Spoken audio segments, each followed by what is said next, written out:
Welcome to speaking nature. Shashi ji हमारे साथ हैं और हमारे छोटे-छोटे क्वेश्चंस का आंसर इस मिनी पॉडकास्ट वीडियो कॉल के थ्रू आप तक हम पहुँचाते आए हैं। आज का एक क्वेश्चन है कि टी और कॉफ़ी की एडिक्शन से कैसे अपने आप को दूर कर सकते हैं? नेचर की ओर के कॉन्सेप्ट में आने के बाद और इसके नेचर की ओर क्या हेल्प कर सकती है, किस सपोर्ट दे सकती है, इसके बारे में हम सब दर्शकों को आप प्लीज़ बताएँ।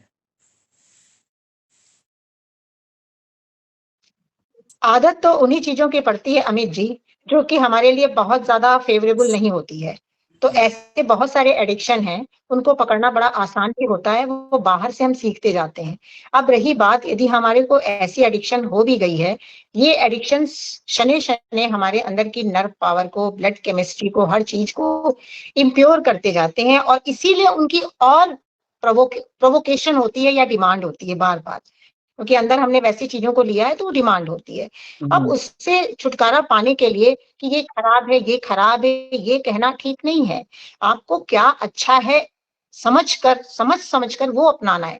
आप मौसम की फल और सब्जियों को यदि लेने की एक हैबिट तैयार कर लेंगे, पहले 3 दिन से स्टार्ट करें, 2 दिन से, फिर उसके बाद ऐसे बना के अगर आप स्टार्ट करते जाएँगे, तो उससे फ़र्क ये होगा कि आपकी नर्व की पावर ठीक होगी, ब्लड की केमिस्ट्री ठीक होगी, फिर जो वो पॉइज़न की डिमांड करता था या चाय एडिक्शन या इन चीज़ों की डिमांड होती थी, वो फिर नहीं हो सकती है।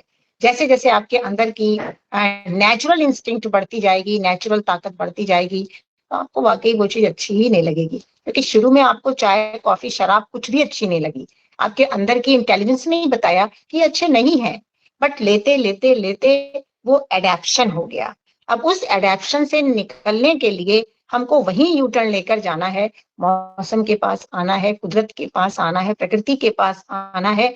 जब इस दिशा में हम बढ़ेंगे, तो एक ही चीज़ कायम रहेगी, वो चीज़ अपने आप से हटती चली जाएगी, समझ जागृत हो जाएगी, तब काम बनेगा, किसी के कहने से नहीं, ना बताने से। आपकी समझदारी चाहिए, अंडरस्टैंडिंग चाहिए, बस। तो कई बार जी। कभी ऐसा भी होता है कि लोग छोड़ना चाहते हैं, जानते हैं कि टी और कॉफ़ी हमारे हेल्थ के लिए हार्मफुल है, लेकिन वो छोड़ नहीं पाते हैं। तो इसमें क्या ये जूस और फलों का सेवन करते रहने से क्या वाक़ई में अंदर के नर्व्स उस चीज़ से एक डिटैचमेंट पैदा कर सकती है? नहीं, फिलहाल तो पहले उन्हें किसी एक ऐसे के साथ तो जुड़ना होगा जो उनको मोटिवेट करे, उनके माइंड को मेक करे, फिर वो अपने माइंड को खुद मेक करेंगे कि भई ये चीज़ हमारे शरीर को इतना सुख नहीं दे रही है। वो खुद जब मेक कर लेंगे उसके बाद फिर फ़ॉलो अप करेंगे जब फ्रूट्स या वेजिटेबल्स, तो वो सारी चीज़ें जब अंदर जाएँगी, तो वहाँ हुँ, जो अंदर पहले से एडिक्शन की टॉक्सिन्स जमा है, उसको वो रिलीज़ करने का काम करेंगी। और जैसी वो प्योरिटी आ जाएगी, रिलीज़ होता जाएगा दिनों दिन, तो आपका क्लैरिटी ऑफ माइंड जाग जाएगा। जिस चीज़ के लिए आप बने हैं, आप चाय, कॉफ़ी एडिक्शन के लिए तो बने नहीं हैं। आप जिन हुँ, चीज़ों के लिए बने हैं, वो स्वतः आपके पास आ जाएगी, वक़्त तो लगेगा। एक दिन में, एक क्षण में आपने जूस पिया, फ्रूट खा लिया तो ठीक हो गए, क्योंकि टंग क्लीन नहीं है, लिवर क्लीन नहीं है, सारे ऑर्गन्स के ऊपर उसका असर पड़ा हुआ है।